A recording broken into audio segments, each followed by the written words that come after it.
पहाटेच्या शपथविधीच्या वेळेला राजभवनवर उपस्थित राष्ट्रवादी काँग्रेसचे आमदार अण्णा बनसोडे यांनी त्या दिवशी नेमकं काय घडलं याचा घटनाक्रम न्यूज 18 लोकमतला सांगितलाय. पाहूया. अण्णा, खरं तर आता शरद पवार साहेबांनी स्पष्ट केलेलं आहे, सूचक वक्तव्य केलेलं आहे की तो शपथविधी झाला नसता तर राष्ट्रपती राजवट लागली असती आणि पुढचे ज्या घटनाक्रम आहे तेही घडले नसते. त्याबद्दल तुम्हाला काय माहिती होती का? नेमकं काय घडलं होतं त्यावेळेस? आदरणीय दादांनी सकाळी मला फोन केला आणि पाटे लवकर बोललेलं. ज्यावेळी जे आमदार होते त्या आमदारासोबत मी दादासोबत स्वतः शपथविधीला त्या ठिकाणी उपस्थित होतो.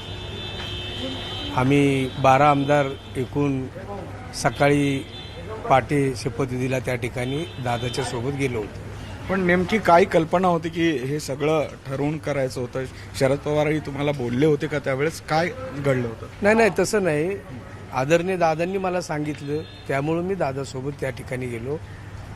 साहेबाचं आणि आमचं त्या ठिकाणी बोलणं झालेलं नव्हतं. दादा म्हणले की तुम्ही सकाळी लवकर या. त्यावेळेस मी स्वतः त्या ठिकाणी दादाच्या सांगण्यावरनं गेलो होतो. अगदी. परंतु आता पवार साहेबांनी ज्या पद्धतीने स्पष्ट केलं, तो शपथविधी झाला नसता तर राष्ट्रपती राजवट लागली असती का? अशी शक्यता होती का? काय काय घडलं?